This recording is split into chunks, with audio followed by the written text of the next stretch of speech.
There are more than 150 horse breeds in the world. The development of each of them has been influenced by man.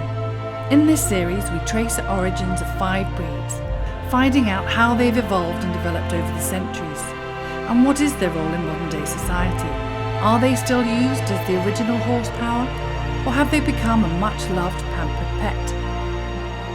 From India to Iceland, from the Americas to Africa, we travel the world meeting the different breeds to discover more about this incredibly intelligent, loyal animal. In this episode, we travel north to Iceland to see the Icelandic horse, finding a people and culture deeply connected to the animal and land. Just how do they live and thrive together in the most brutal of landscapes and most challenging of conditions? In the north, visiting one of the world's oldest centres of equine studies and witnessing a remarkable and characteristic competition on a frozen lake, we meet the riders, breeders, trainers and tour guides, learning what makes this nation of horse lovers and their trusty steeds so unique. This is Equus Worldwide, Iceland.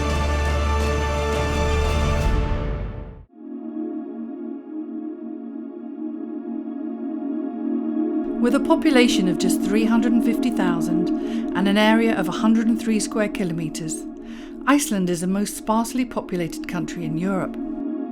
Coupled with its subarctic climate and relative lack of roads, moving between towns and settlements has long been a challenge answered by horses, and one that has influenced and shaped their development over the centuries.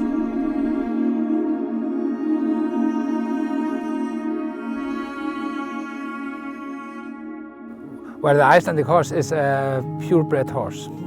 The reason for that is it has been quite isolated for centuries. And the genetic pool is very old genes. And also the history and tradition of horses in Iceland is long. It was, of course, like in other countries, the only way to travel between places in Iceland. And it was also used for farming, transportation. Það frá því að ég byrjaði að muna eftir mér, þá var þetta mjög mikið af þessu vinnuhestar sem drógu verkfæri, en svo breyttist við þegar stríðið kom, þá eiginlega hætti sportreiðtúrar alveg að vera til, en hins vegar var alltaf sama eljan við að vera með stóra þunga hesta sem voru sterkir. Þetta var gríðar erfiður drátt. So the Icelandic horse is probably the origin is mixed from a lot of breeds. The settlers brought their best horses here 1,000 years ago, and they have been bred here since, gone through natural disasters, and there has been a selection, and through the natural both natural but mainly selection done by farmers, because they preserved the best horses in harsh time in Iceland where there were lava outbreaks and ash all over Iceland. The horses that survived must have been the best horses because they took them in and fed them. There was not much feed, but still they kept these horses alive. And as the horse was used through the centuries as the main transportation vehicle, if you can say like that, the only way to, or one of the ways to go between places in Iceland, the gaits were preserved, because the tölt, for example, is this 4-beaded gait that is so supple to sit, so they preserved the gaits. The thing with the reason for the popularity of the tölt is that it's so smooth to sit on. So you can imagine actually that the rider is sitting in the middle of the horse and horse going like this instead of like this, and that's why the Icelandic people kept the tölt, because we had so little had no roads here. So we didn't have the wagons to have behind the horses, so that's why it's smoother. And that's what we have today. We have this wonderful breed from our ancestors, and it has been systematically bred for 70 years now, with a very good breeding system, everything registered, and it's a beautiful place. My name is Haukur Garðarsson, and I live here in Hvammur in Vatnsdalur, Iceland.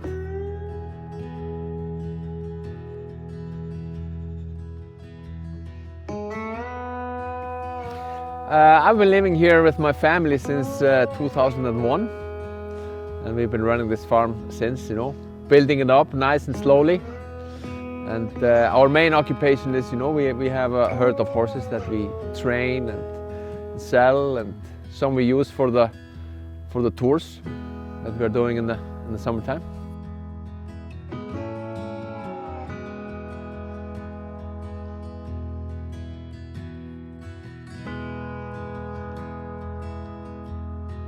Today we rode down to the riverside. I have a big field down by the river.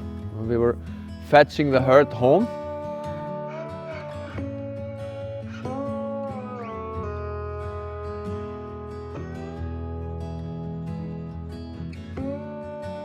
We use the ice here on the river to train the young horses. Also our guests, of course, that come in the winter, they love to ride on the ice. It's very unique. The spring is coming, so the ice is getting a little bit less now.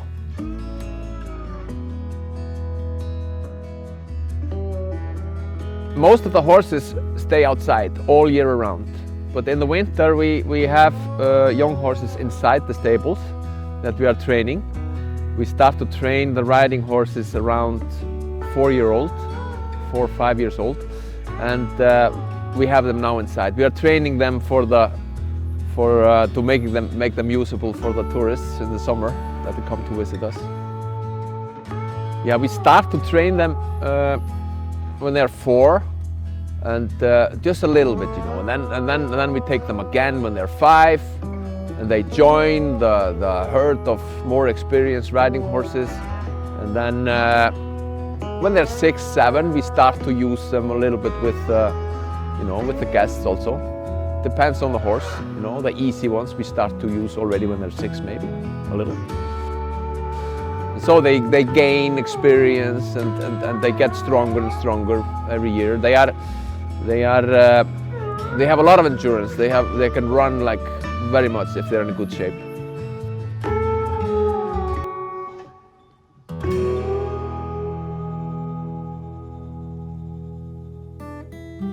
I grew up with horses. I was a lot by my grandparents. They have a farm. My grandfather still has a farm here close by. My grandfather is still strong, 90 years old, and so he has had horses for his whole life, and his parents had horses, and of course the usage of the horse has changed, but it has always been very involved in our lives. Á hestbaki meira og minna í 83 ár.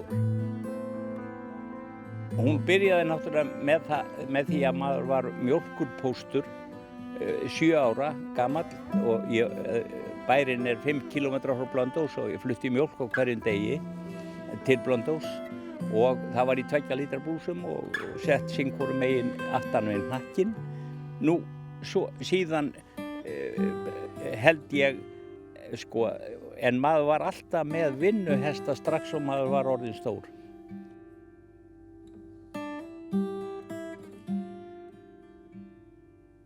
Þetta voru tryggir vinir manns, og svo var þetta að maður gat alltaf bjargað sér þó maður þyrfti eitthvað að fara, af því að maður þurfti ekki hnakk og ekki beisli, maður notaði bara spotta hérna og fór á bak og fór víðan völl.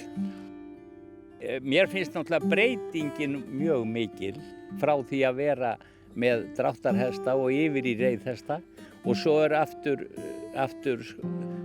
þetta núna orðið mjög mikið sport sem var horfið tíma. Frá því að voru flottir hestar á kreppunni 1930, og svo þegar þetta komið aftur. Já. Such is the importance of the horse to the Icelandic people, that the study of the animal occupies a major spot on the curriculum at one of the nation's most ancient educational institutions, Hólar University. The first school in Hólar was founded in 1106, putting it amongst the oldest schools in Europe, becoming an agricultural college in 1882, and realising its current state in 2007, it has been credited as being behind the rise of the Icelandic horse's profile and use internationally over recent years. My name is Sveinn Ragnarsson and we are in Hólar in Skagafjörður, North Iceland. The Equine Science is a 3-year program. It's a bachelor program and it's mainly combined of 3 blocks. It's the science or the biology of the horse, and then it's pedagogics and riding teachers, and then it's the training of horses in all levels. It's practical training. We are lucky to have the best riders and the wonderful teachers here, and people are interested to come to us and teach, because bringing the knowledge forward, this is how they can influence the riding of all Icelandic horses all over the world. It's by teaching the young teachers how to do it. I mean, the Icelandic horse is quite an international breed. We have educated students from 11 countries, and so 40% of our student population is foreigners. To enter the school, you have to know Icelandic. You have to learn Icelandic, and if you are foreign students, you have to master the skills and the language before. And that gives us students that are very enthusiastic and are really willing to come into the school and do almost everything, to give themselves this opportunity. Although we are, of course, educating people for the market and for training horses for people, we are also very interested in all the ways horses can help people all over the world. What can the horse do for us, and what is the horse really doing for us? Why are we so interested in horses? Why do we go to the horse? Why do we want to stay with horses? There is something inside that is calling, and we want to be with them. And talking about mindfulness, probably the easiest way to go into mindfulness without taking course somewhere is just go for a ride. Because communicating with the animal on its terms, there's something happening. And that's probably what people are looking for always. This calmness and this kindness and this communication with someone and opening up.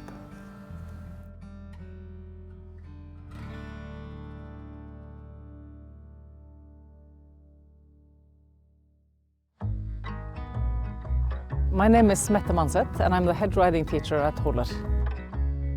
Well, we have a bachelor education in riding and riding teaching, and we have students from a number of countries coming here to ride Icelandic horses and learn all about them. The students are quite good riders when they come here, so they have to take a test to get into the school.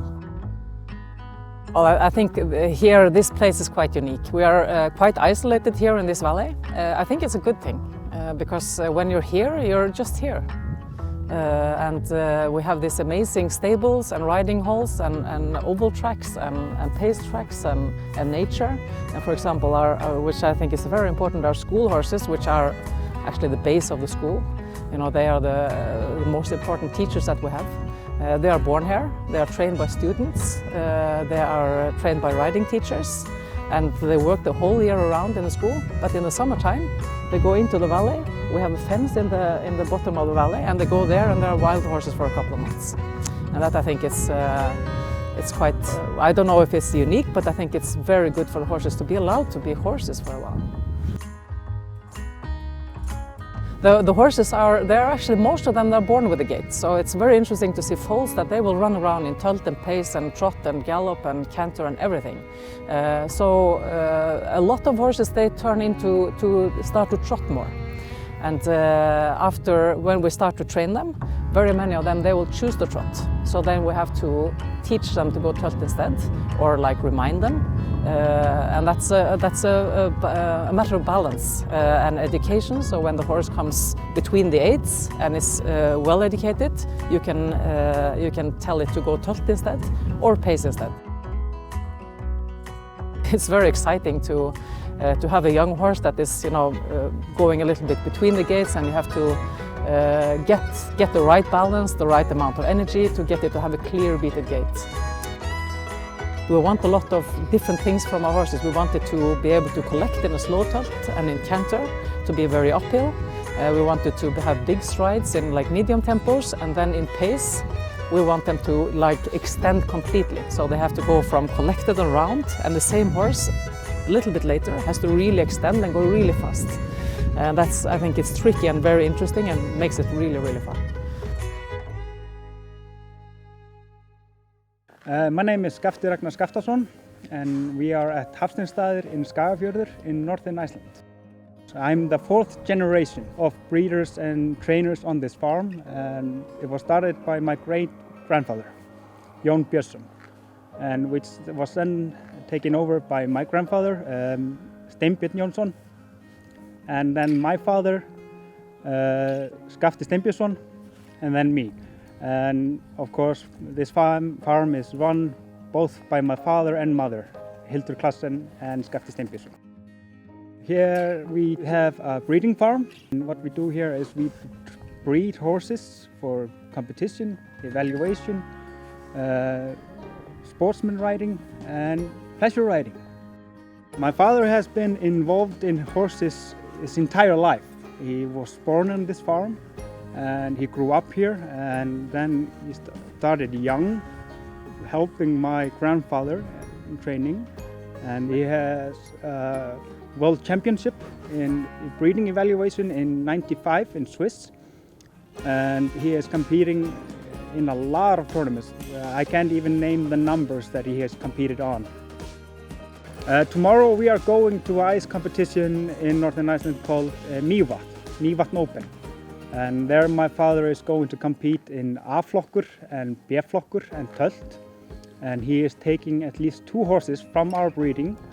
Those horses are named Oddi from Hafsteinstaðir, which is our main stallion right now. And they have competed a lot, and Oddi has been on the top battle in Landsmót and many other competitions, and he won this tournament last year on him.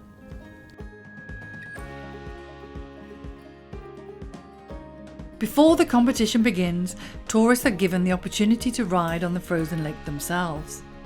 We join them on this truly unique experience.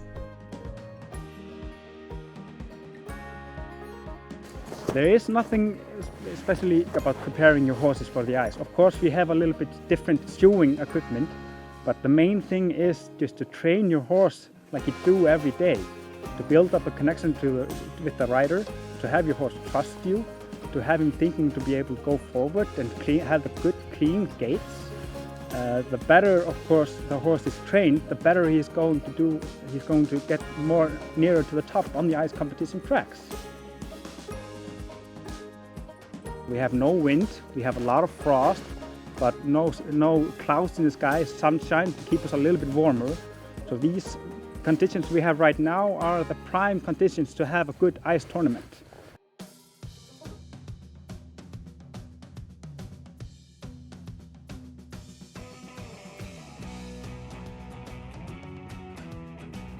We have been competing on ice for hundreds of years, really. But this Mývatn Open started in 2002. Yeah, it's people come from basically all over Iceland, and the competition is for everybody, all ages. And like I said, we have 2 categories. We have the professional riders, and then we have amateurs. So everybody can compete. We compete in tölt, which is special for the Icelandic horse. Then we compete in paced as well. And then we have what we call B category and A category. You have to show different things, how you ride and how to do it, different kinds of walking. We need, if it's too strong wind, then and it's very hard to control the horses on the ice. And of course, we need the ice to be safe. And this is like a perfect condition. We got the sun, no wind, a little bit of snow, so we clear the ice and we can have a fantastic day today. We look for clear beat, nice movements, beautiful horses and good riding style. They have to show slow tölt, trot and fast tölt on this competition. And in the A-flokkur then they ride tölt, free speed and trot and then pace.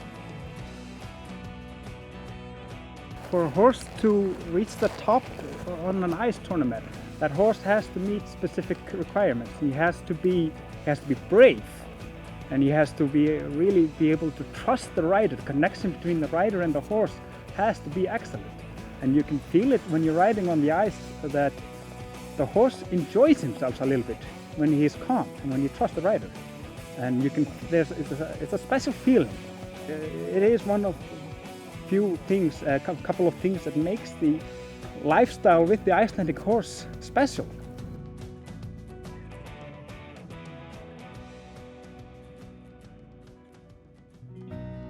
I think my best like with the horses is riding outside in the nature.